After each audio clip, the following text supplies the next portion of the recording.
नमस्कार, आज की बात में आपका स्वागत है। अब से थोड़ी देर पहले अमित शाह ने कांग्रेस को आईना दिखाया, बार बार चुनाव हारने वाली कांग्रेस को जीत का फॉर्मूला बताया। राज्यसभा में संविधान पर चर्चा का जवाब देते हुए अमित शाह ने कहा, कांग्रेस संविधान विरोधी है, आरक्षण विरोधी है, गरीब विरोधी है। अमित शाह ने कहा कि कांग्रेस ने सत्ता का इस्तेमाल सिर्फ एक परिवार के लिए किया, संविधान को सिर्फ एक परिवार की इच्छा के हिसाब से तोड़ा मरोड़ा गया, जबकि नरेंद्र मोदी ने संविधान में बदलाव देश के विकास के लिए, गरीबों, दलितों, पिछड़ों को उनका हक दिलाने के लिए किए। अमित शाह ने कहा, जो लोग आज संविधान की कॉपी लहराते घूम रहे हैं, वो आज भी संविधान की भावनाओं को नहीं समझ पाए। अमित शाह ने आज उन सारे आरोपों का जवाब दिया जो कांग्रेस के नेताओं ने चर्चा के दौरान लगाए थे।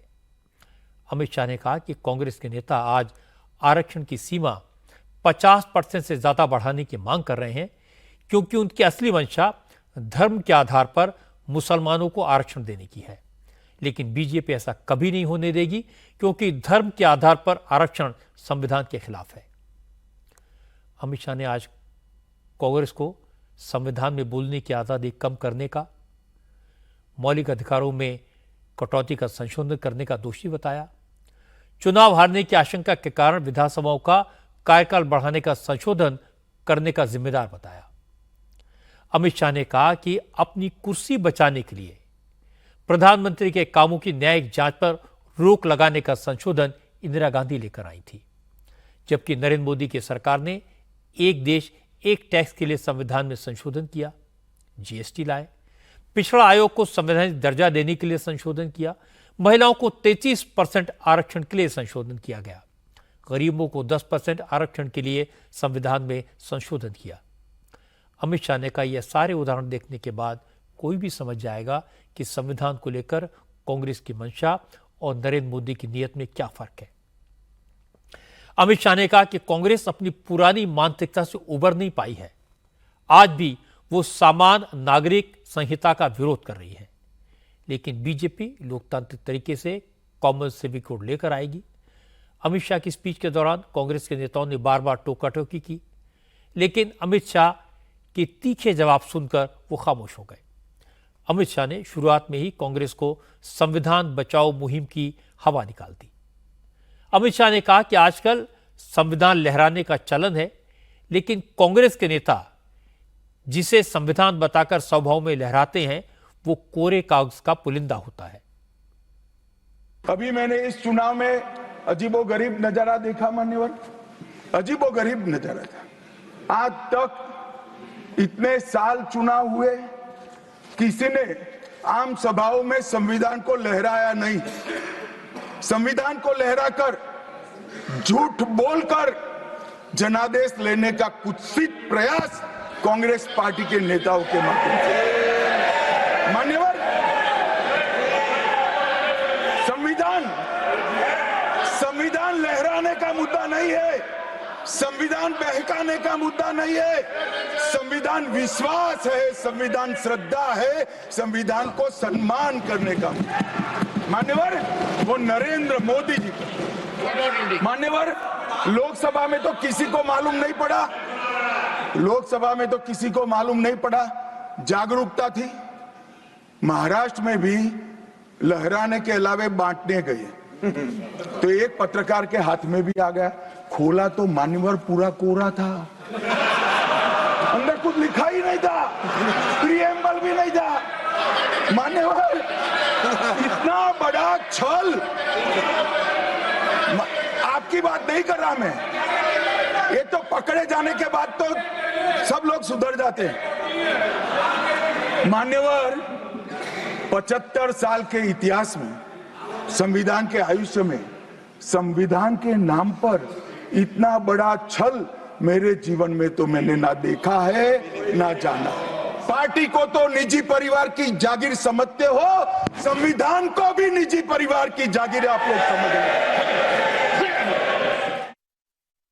अभी कुछ राजनेता आए हैं, 54 साल की आयु में अपने आप को युवा कहते हैं, और ये घूमते रहते हैं, संविधान बदल देंगे, संविधान बदल देंगे, संविधान बदल देंगे।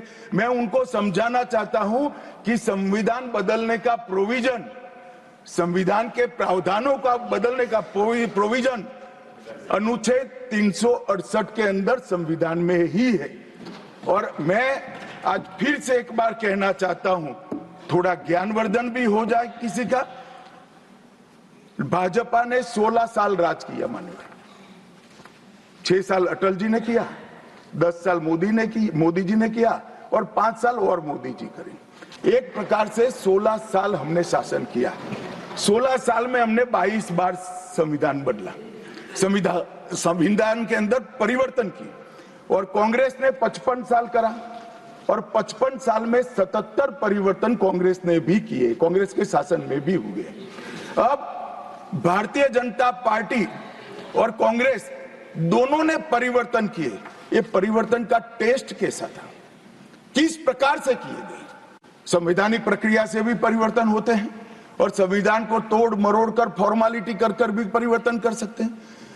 परिवर्तन करने का उद्देश्य क्या था, क्या हासिल करना था? क्या हमारे लोकतंत्र को मजबूत करने के लिए परिवर्तन किए गए?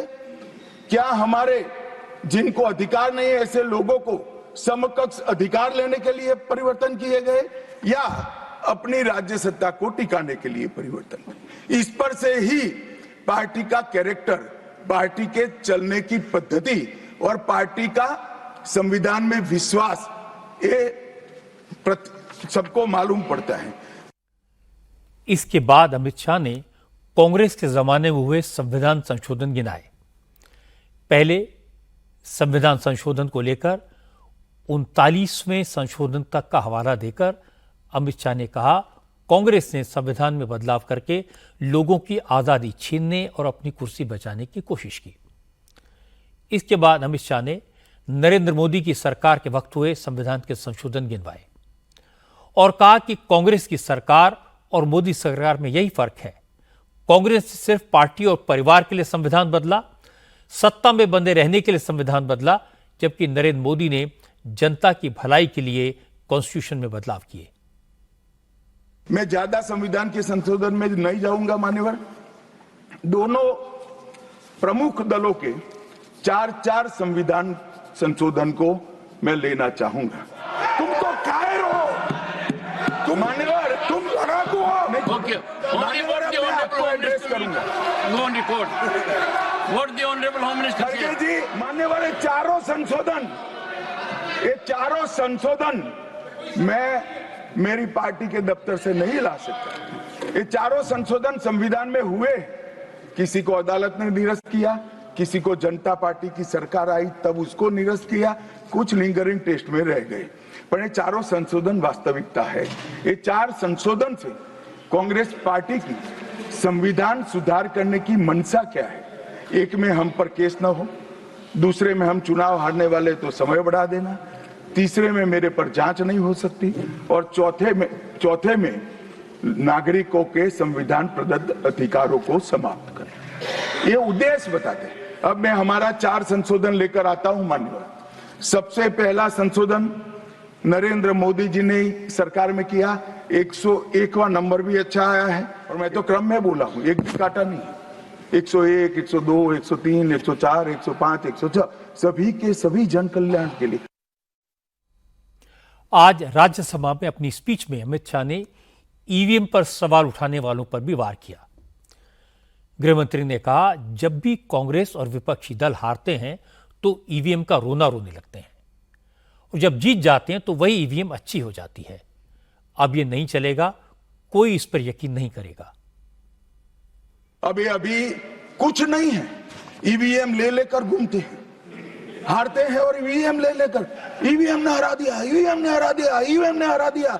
सुप्रीम कोर्ट ने 24 बार ईवीएम की अर्जी नकार दी।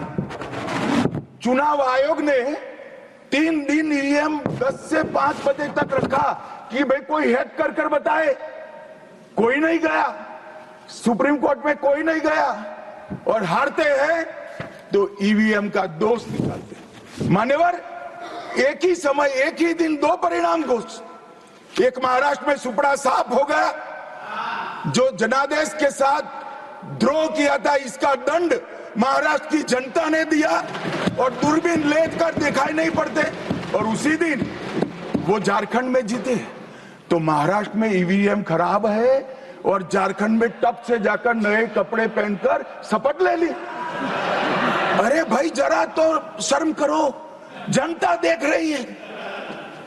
एक जगह ईवीएम सही है, एक जगह ईवीएम खराब है। मान्यवर, ऐसा कैसे हो सकता है? इसके बाद अमित शाह ने आरक्षण और कॉमन सिविल कोड की बात की।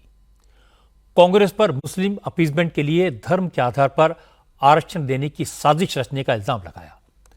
अमित शाह ने कहा कि कांग्रेस आरक्षण की सीमा को बढ़ाने की बात करती है क्योंकि उसका इरादा मुसलमानों को आरक्षण देने का है। होम मिनिस्टर ने कहा, कांग्रेस आजादी के बाद से ही मुसलमानों का तुष्टीकरण करती रही है, इसीलिए कांग्रेस ने मुसलमानों के लिए अलग पर्सनल लॉ बोर्ड बनाया, लेकिन बीजेपी इसे ज्यादा दिन चलने नहीं देगी। बहुत जल्दी पूरे देश में कॉमन सिविल कोड लागू हो जाएगा। अभी अभी कुछ नेताओं को आरक्षण में चुनाव जीतने की फॉर्मूला दिखाई पड़ती है। आरक्षण आरक्षण आरक्षण आरक्षण। इन्होंने क्या किया? झूठ बोलना शुरू किया कि हम आरक्षण बढ़ा देंगे, आरक्षण बढ़ा देंगे, आरक्षण बढ़ाना चाहिए, आरक्षण 50% से ज्यादा बढ़ा। ये क्यों बढ़ाना है मैं बताना चाहता हूं।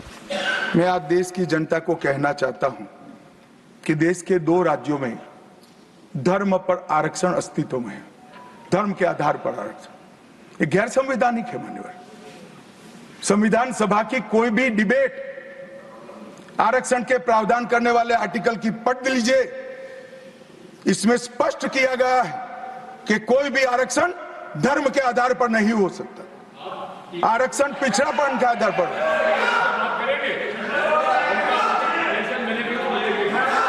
मान्यवर, मगर दोनों राज्यों में जब कांग्रेस की सरकार थी तब धर्म के आधार पर आरक्षण दिया। अब क्या हुआ है? सुप्रीम कोर्ट में रुक जाता है क्योंकि 50% की सीमा है। वो ओबीसी का कोई कल्याण नहीं चाहते हैं। 50% की सीमा बढ़ाकर मुसलमानों को आरक्षण देना चाहते हैं। मानिए, ये इन्होंने तुष्टीकरण की शुरुआत वहीं से करी है। 1973 से 16 तक 11 बार देश की सुप्रीम कोर्ट ने यूसीसी लाने का आग्रह देश की और राज्य की सरकारों ने किया है। आप नहीं ला सकते, तुष्टीकरण से ऊपर नहीं उठते। हमने ही उत्तराखंड में भारतीय जनता पार्टी की सरकार ने यूसीसी लाया। समाज के जीवन में इतना बड़ा सामाजिक बदलाव करने वाले कानून को उत्तराखंड सरकार ने मॉडल कानून के रूप में पारित किया है। इसकी न्यायिक मीमांसा होगी, इस पर सामाजिक चर्चा होगी, धर्म के विद्वान चर्चा करेंगे, कुछ सजेशन आएंगे तो इसको स्वीकारेंगे और बाद में भारतीय जनता पार्टी की सरकार हर राज्य में कॉमन सिविल कोड लेकर आए। आज अमित शाह के निशाने पर सिर्फ और सिर्फ कांग्रेस थी। अमित शाह ने वहां चोट की जहां कांग्रेस को सबसे ज्यादा दर्द होता है। अमित शाह ने कांग्रेस को चुनाव जीतने का फॉर्मूला बताया। कहा, अगर कांग्रेस परिवारवाद, तुष्टीकरण और भ्रष्टाचार को छोड़ दे तो शायद जनता उन्हें वापस ले आए। यह अमित शाह का कांग्रेस पर अब तक का सबसे करारा हमला था, क्योंकि बीजेपी इन्हीं 3 बातों के आधार पर अपने आप को कांग्रेस से अलग बताती है।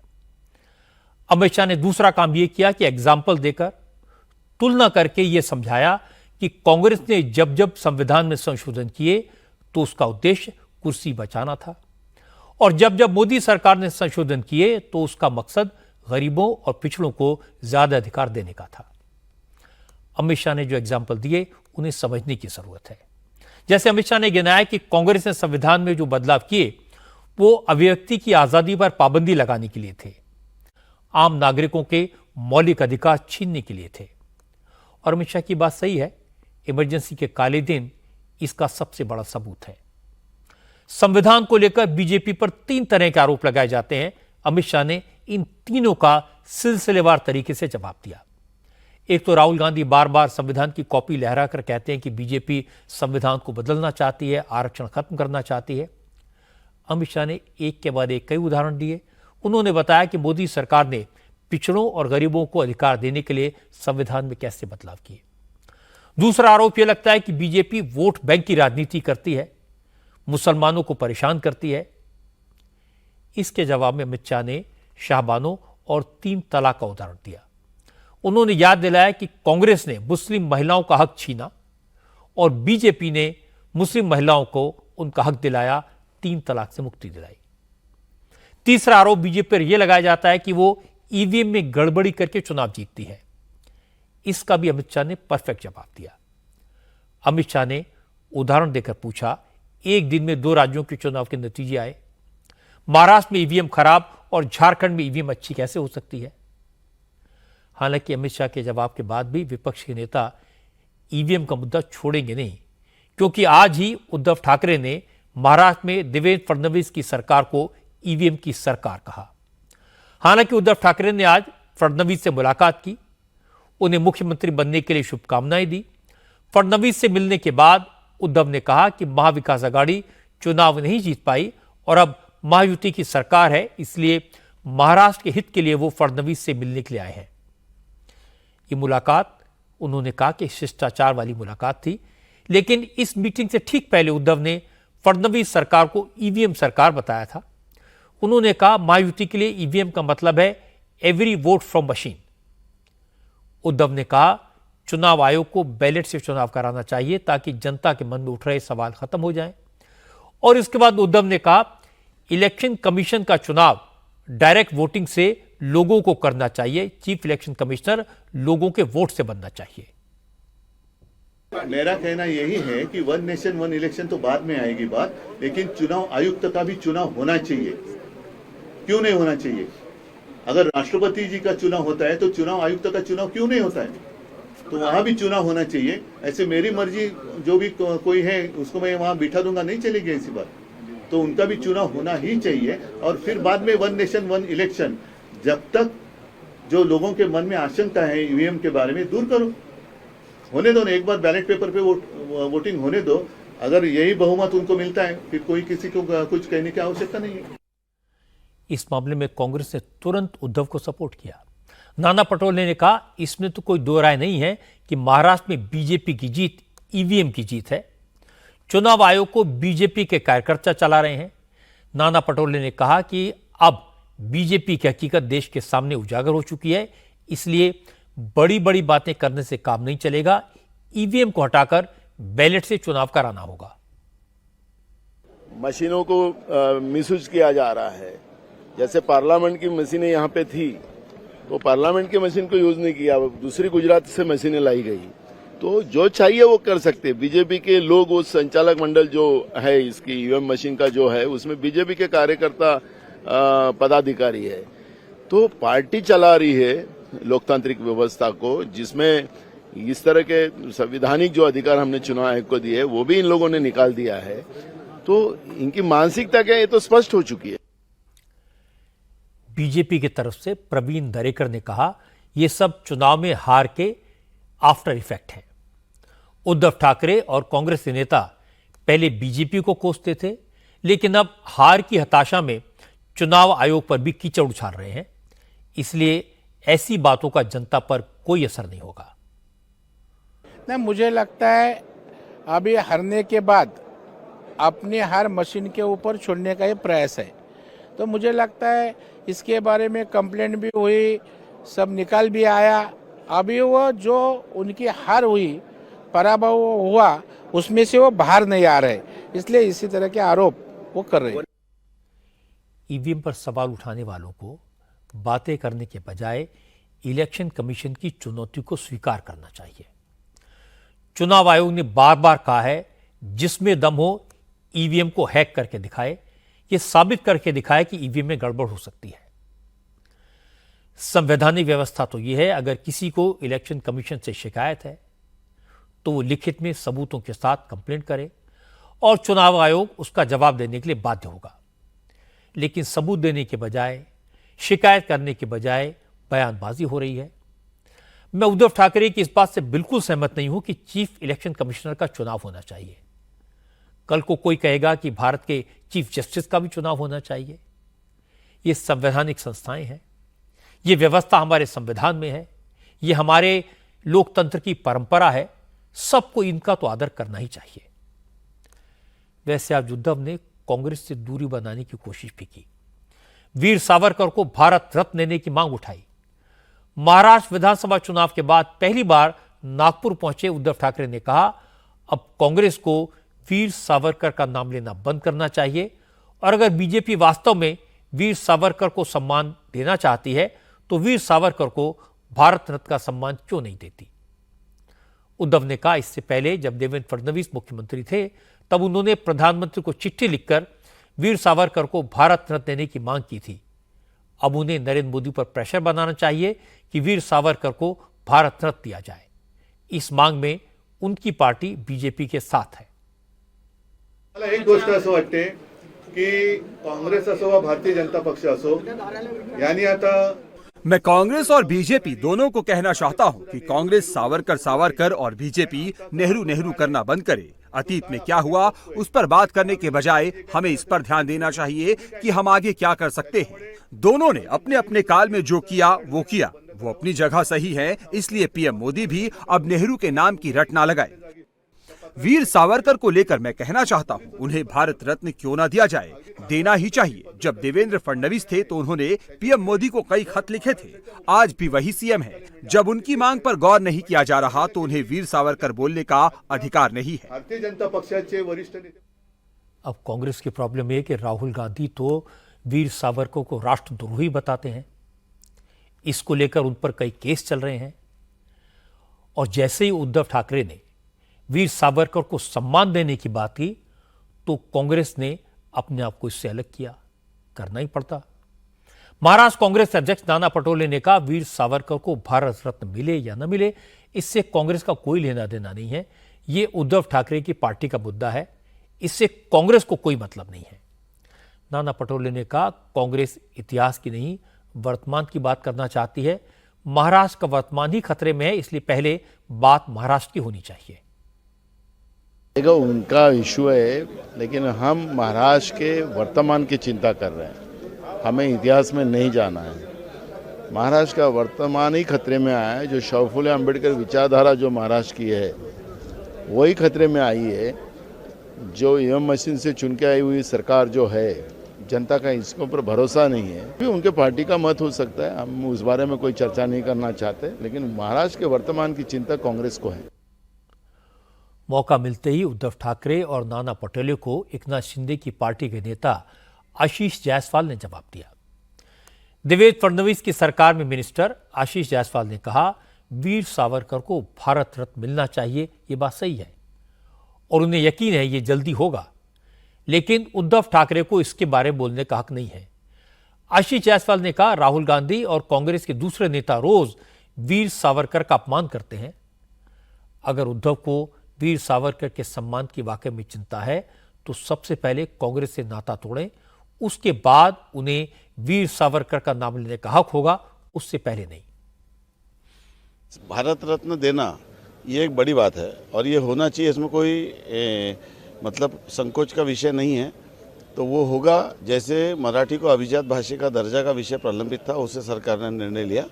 तो ये सरकार इस दृष्टि से भी निर्णय लेंगी ऐसा मुझे विश्वास है। लेकिन बजाय ये प्रश्न हमसे पूछने के, उन्होंने अपने घटक पक्ष कांग्रेस के लोगों से पूछना चाहिए कि एक बार का भारत रत्न मिले नहीं मिले ये बात उतनी महत्वपूर्ण है। आप जिस तरह से रोज सावरकर का अपमान करते हैं, तो पहले आप जिनके जो आपके सहयोगी पार्टी, आपका मित्र पक्ष जो सावरकर का अपमान कर रहा है उसको पहले लात मार के उससे आप अलग होइए, तब आपको ये प्रश्न पूछने का नैतिक अधिकार रहेगा। तब तक आपको ये प्रश्न पूछने का भी अधिकार नहीं है। वो प्रश्न पूछने का अधिकार हमको है, लेकिन उनको ये अधिकार नहीं है, क्योंकि उनके सहयोगी कांग्रेस के श्री राहुल गांधी रोज सावरकर का अपमान करते। भारत रत्न देकर उनका सम्मान करना ये बात अलग है, लेकिन उनके बारे में गलत शब्द यूज़ करके उनका अपमान करना ये तो ज़्यादा दुर्भाग्यपूर्ण है। तो जो उनका सहयोगी पक्ष जो अपमान कर रहा है उसको वो खुले आंखों से देख रहे हैं, उसके ऊपर निषेध भी नहीं करते, एक साधा निषेध का शब्द नहीं बोल सकते। मतलब जमलेला माझ्या तमाम हिंदू बांधवांना आणि भगिनींना ये तक बोलने की उनकी हिम्मत नहीं बची है।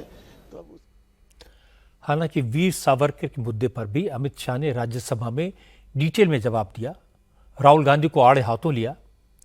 और यह बात सही है कि महाराष्ट्र में जब चुनाव हो रहे थे तो राहुल गांधी ने कई बार अपनी रैलियों में वीर सावरकर का अपमान किया, लेकिन उद्धव ठाकरे चुनाव के दौरान इस पर खामोश रहे, आपत्ति तक नहीं जताई, वीर सावरकर का नाम तक नहीं लिया।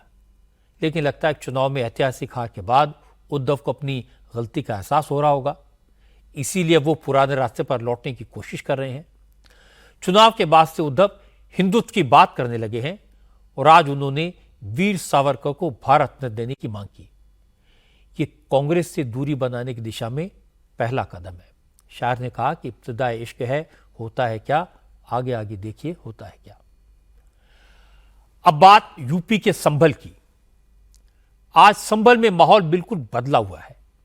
संभल में एक के बाद एक कई पुराने मंदिरों में फिर से घंटे घड़ियाल बजने लगे हैं, पूजा आरती होने लगी है। जो मंदिर 46 साल से बंद थे, आज उन मंदिरों में फिर से भगवान के जयकारे गूंज रहे हैं। 2 दिन पहले 46 साल के बाद बजरंगबली के जिस मंदिर का ताला खुला था, उस मंदिर में आज मंगलवार के दिन हनुमान चालीसा का पाठ हुआ। बड़ी संख्या में लोग पूजा करने इस मंदिर में आए। 2 दिन में ही श्रद्धालुओं ने इस मंदिर की सूरत बदल दी।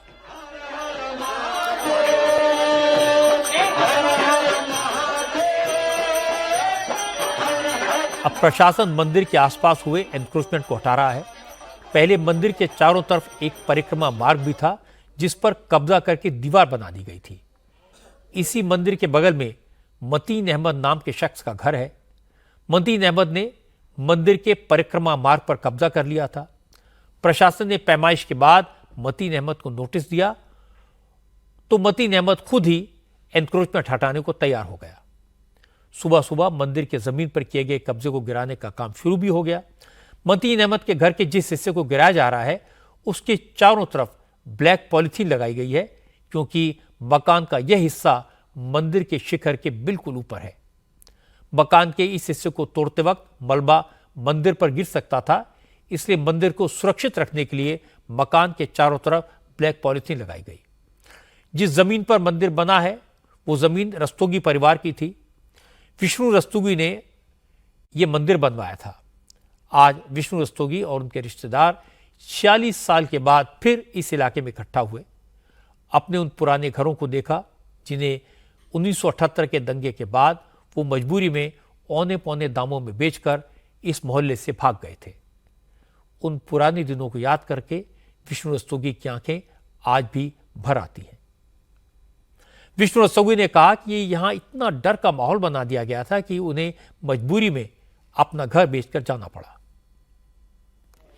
हमारे जो पूर्वजों ने बताया है, ये मंदिर काफी पुराना है। हम तो अपने जन्म से देखते आ रहे हैं, लगभग 300 साल पुराना है। लगभग 300 साल पुराना है। तो ये आपके पूर्वजों ने बनवाया था? हाँ, हमारे पूर्वजों ने अपने रसोई समाज के लिए बनवाया था। तो ये मंदिर जो है कब से बना, इसकी उस वक्त की भौगोलिक स्थिति जो है क्या थी, उसका स्वरूप क्या था उस वक्त? अब भौगोलिक स्थिति जब बना था तो हम तो उस वक्त थे नहीं। जब से आपने देखा? जब सब मैं देखा तो मंदिर के बराबर में कुआं था, कुएं पे पीपल का पेड़ था। हाँ। और यहाँ हमने बचपन की हमें याद है कि यहाँ भजन कीर्तन होता था। जी। तो क्या मंदिर के चारों तरफ परिक्रमा भी होती थी? 4 फुट का परिक्रमा मार्ग था। हाँ। तो ये जो घर टूट रहा है ये अवैध बना हुआ था, यानी कि घर पे जो मंदिर पे जो छज्जा है वो तो अवैध ही है, तो साफ दिखाई दे दिया है। वो कोई भी आदमी देख सकता है वो अवैध। और जो घर बना हुआ है क्योंकि मंदिर से बिल्कुल सट कर दीवार लगी हुई है घर की, वो भी अवैध हुई क्योंकि परिक्रमा जो है नहीं, ये प्रशासन तय करे ना कि ये अवैध है। वो तो आंखों से जो आदमी देख लेगा वो तो खुद ही कहते ये अवैध है। लेकिन परिक्रमा तो होती थी, वो तो आपने देखी थी 4 फुट में। हाँ, ये तो आप पत्रकार लोग जाकर वो देखिए, छज्जा मंदिर से टेस्ट करा हुआ है। हाँ। तो वो कब्जा आपको दिखते नहीं। भाई जब यहाँ पर भय का माहौल हो गया, सुरक्षा मिलती नहीं थी, तो हम लोगों ने यहाँ से पलायन करने के लिए मजबूर हो गए हम लोग। और फिर हमने जहाँ जैसा मौका लगा मकान अपना बेचे। हमें भी तो खरीदना था, किराए पे रहना था। तो जो भाव मिला वो भाव बेच दिया हमने। सन 78 में बलवा हुआ था यहाँ पे। हमारे पड़ोस में ही जगह है, पास में। यहाँ से मेरे ख्याल से 100 मीटर जगह होगी मुश्किल से। बारदाना जल गया उनका, और मुरारीलाल के फाटक में तमाम 250 आदमी खत्म हो गए उसके अंदर। हमारे पास गिनती भी नहीं है, पता चलेगा जाकर के। हम लोग जा गए थे, वहाँ देखा था हमने, जल रही थी, लाशें वहाँ जल रही थी। ये अकेले विष्णु रस्तोगी की स्टोरी नहीं है।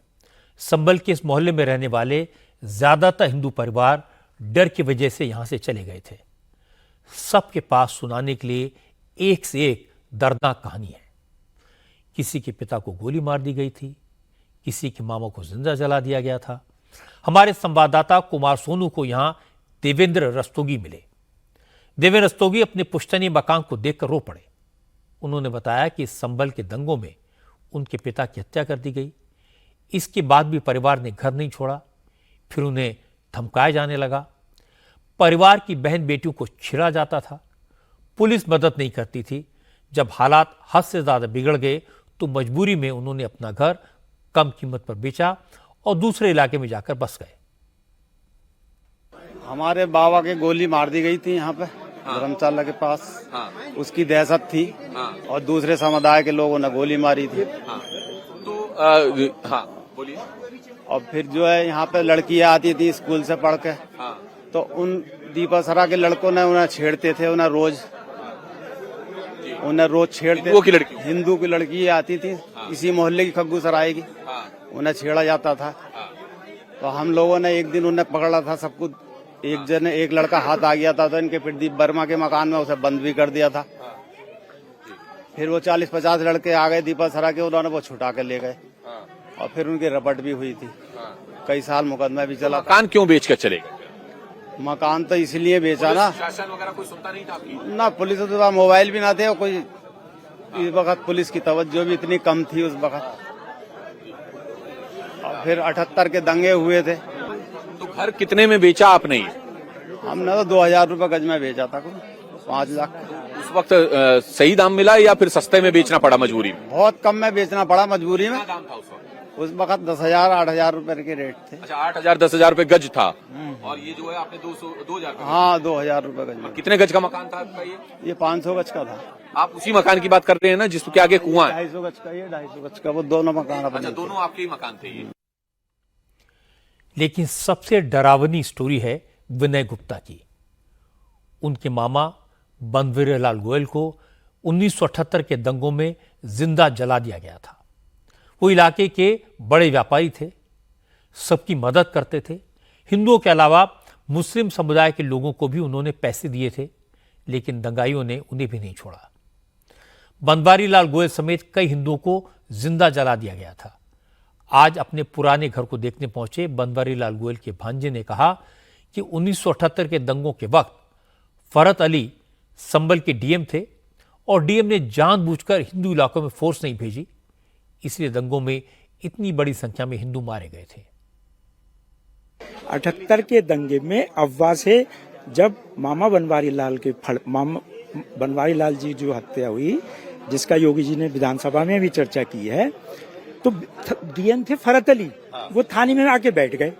जब उनसे कह गई वहाँ आग धुआं निकल लिया था, वहाँ जब उनसे एक आध टाल जला दी थी, फरत अली के पैर तक छुए लोगों ने, हम तो छोटे थे, खैर हिंदू परिवार। उसने फोर्स नहीं भेजी, फोर्स दूसरी जगह भेज दी जहां मुस्लिम को थोड़ी परेशानी थी। फरत अली डीएम ने इतना कुकर्ते किया, उस पर तो फांसी की सजा फरत अली को ही होनी चाहिए थी।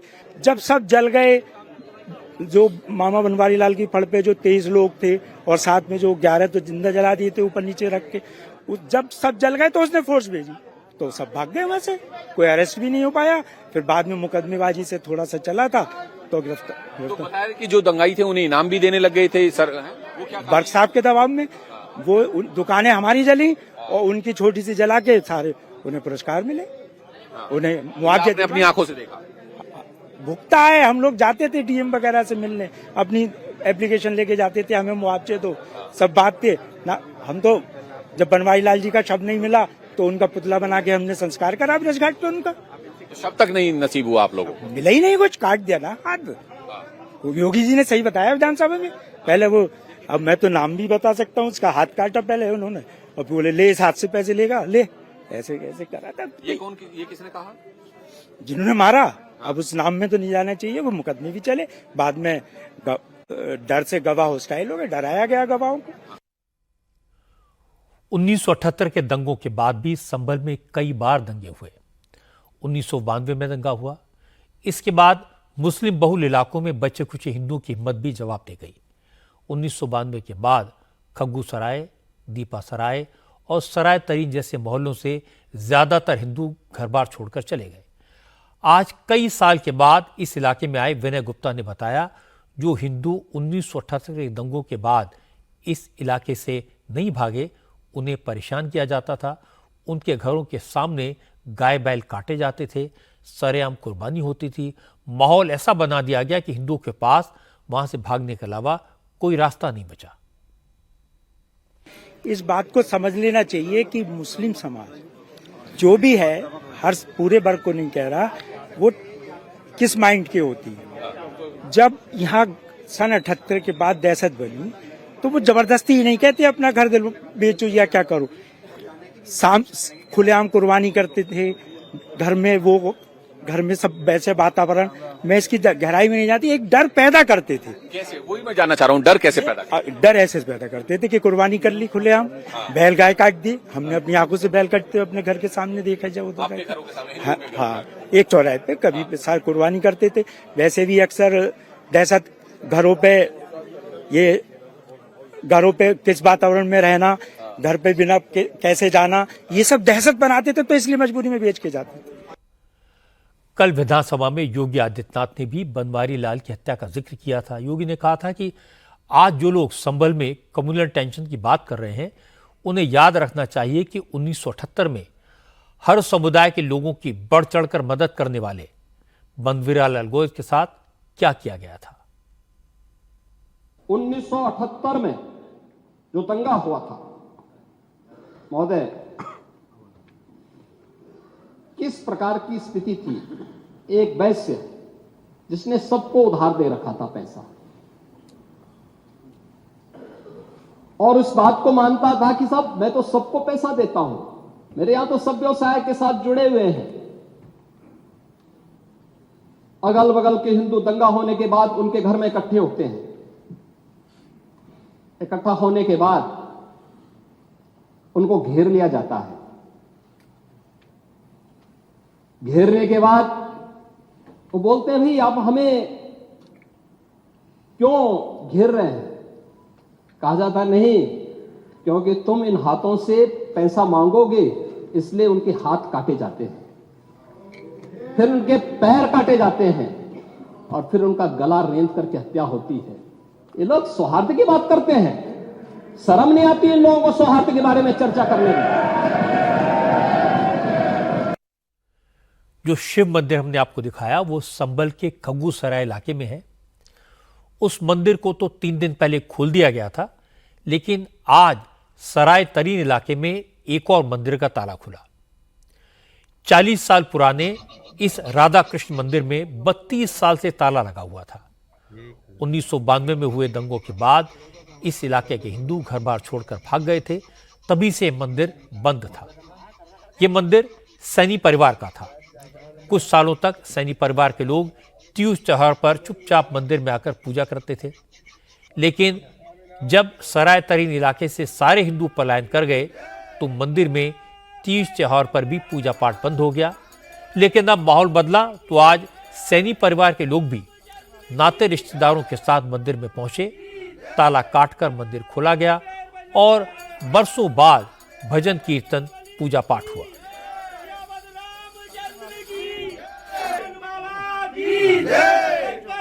चूंकि मंदिर कई साल से बंद था, इसलिए अब इसकी साफ सफाई की जा रही है। इलाके के पुराने लोग बताते हैं कि पहले यहाँ हिंदू समुदाय के ही लोग रहते थे, फिर एक मुस्लिम परिवार ने घर खरीदा, बाद में आसपास के घर भी बिकते गए, मुसलमानों की आबादी बढ़ती गई और इस इलाके में एक भी हिंदू नहीं बचा। सैनी परिवार के लोगों ने बताया कि वो कई साल तक मंदिर में पूजा करने आते रहे, लेकिन फिर आसपास के घरों से मंदिर के परिसर में गायों के सींग, हड्डियां और गोश्त फेंका जाने लगा।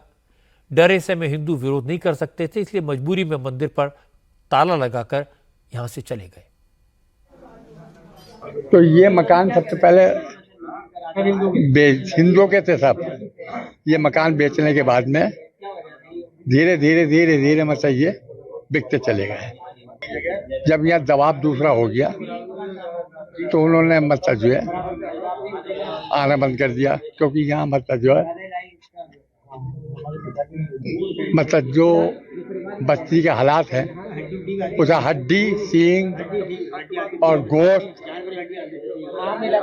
ये मतलब डालते थे मंदिर में। 5 बजे से पूजा करनी बंद कर दी। तो भाई सब आदमी एक से तो होते नहीं है, नहीं कुछ आदमी कुराबात भी हो, उन्होंने जल्दी से भाग जा, मतलब यहाँ हड्डी और वो फेंक दे। बस ये पता सोच रहा है कितने फेंक दी, क्या कर दिया, इस वजह है। जहाँ मुस्लिम इलाके हैं वहां से लोग जो है असुरक्षित महसूस करते थे। क्यों? भाई सपा सरकार थी, ये सुनती नहीं थी ना। आप यहीं रहते थे? हम इसीलिए रहते थे। तो आप भी घर छोड़ के पलायन कर चल गए, मतलब अपने सस्ते में घर बेच दिया हमने अपना। कितने सस्ते में बेचा? क्या कीमत थी उस वक्त? उस समय हमारी कीमत अच्छी थी और हमने बहुत सस्ते में घर बेच दिया था। हमारे पिताजी ने 17-80 हजार में हमारे काफी बड़ा मकान है बेच दिया हमने।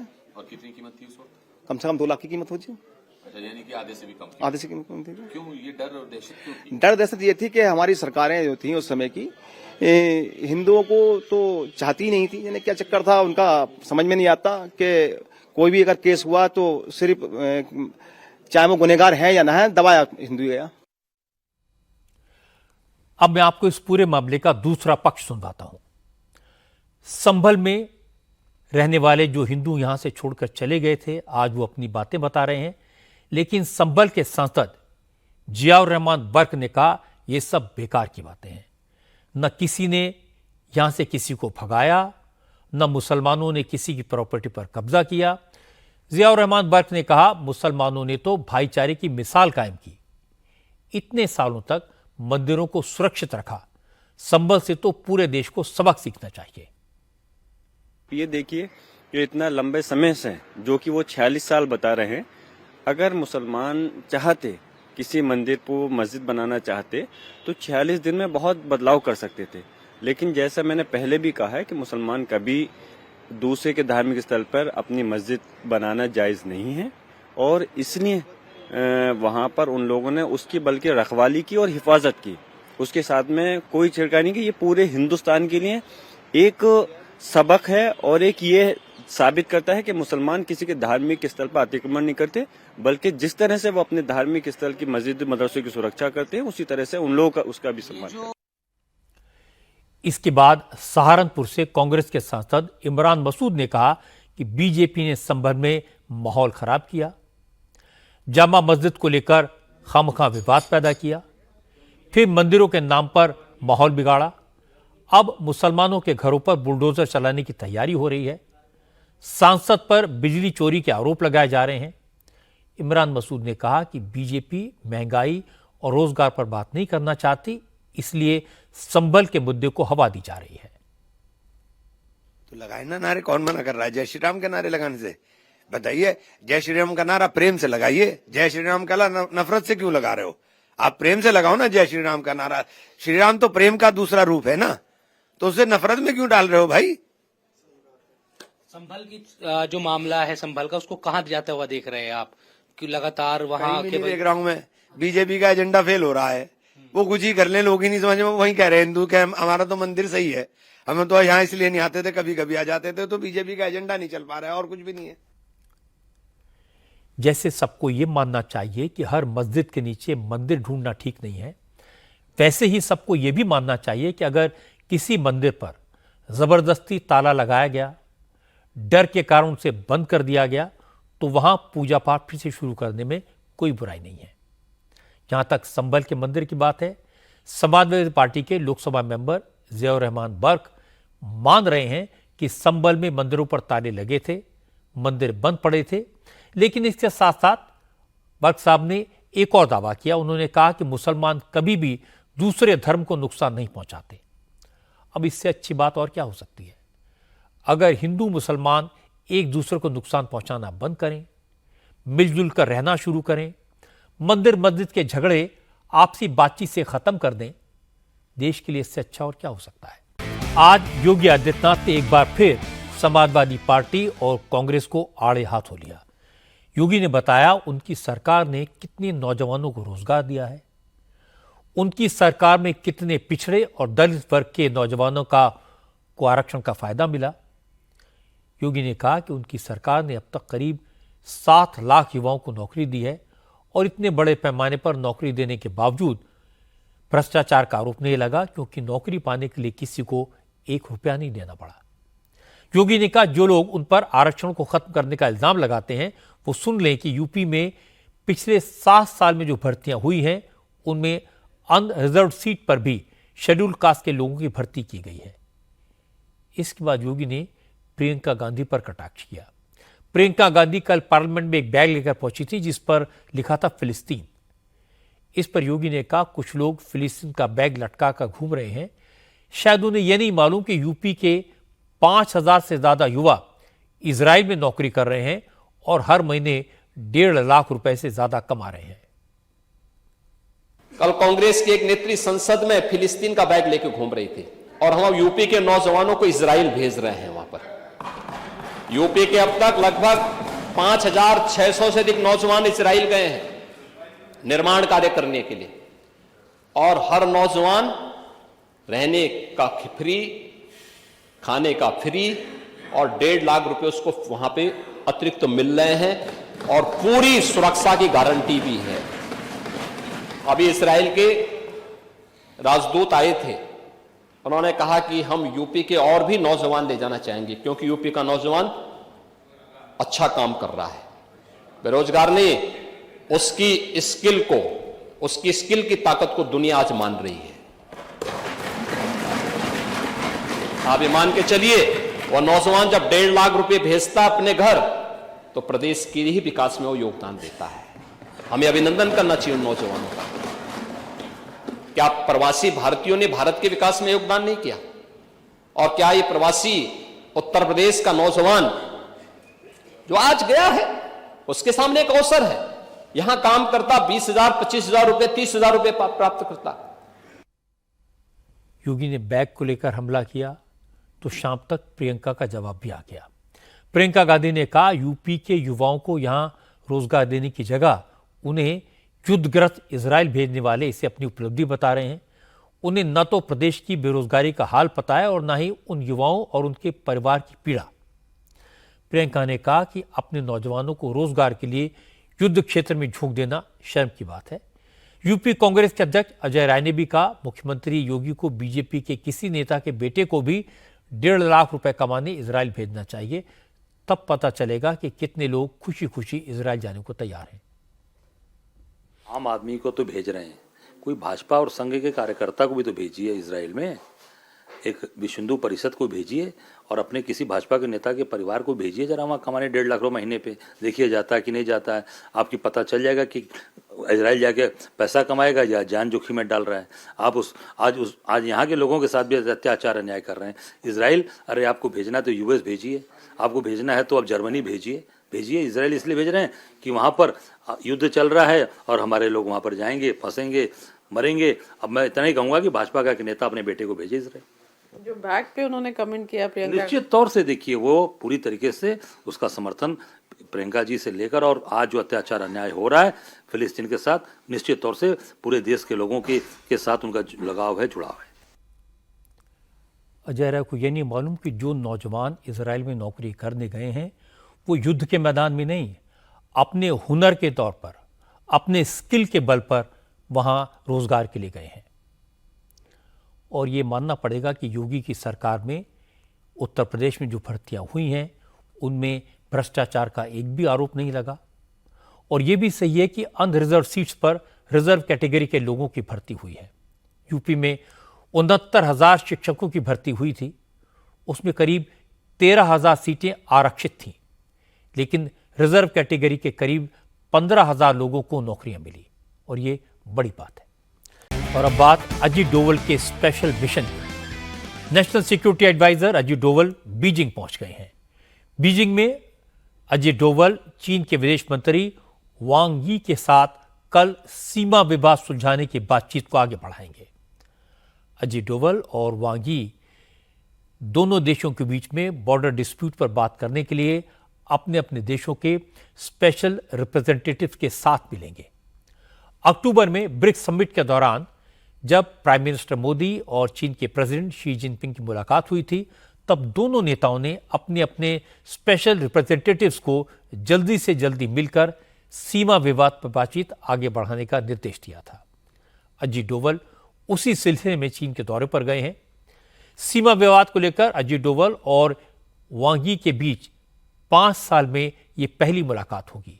2019 के बाद वैसे तो डोवल और वांग यी ने कई बार बात की है, लेकिन स्पेशल रिप्रेजेंटेटिव्स डायलॉग के तहत 2019 के बाद यह पहली मीटिंग है।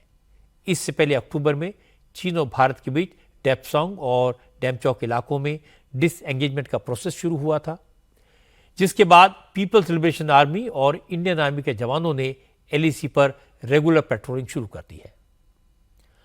भारत और चीन के बीच सीमा विवाद जितनी जल्दी सुलझ जाए दोनों मुल्कों के लिए उतना ही अच्छा होगा।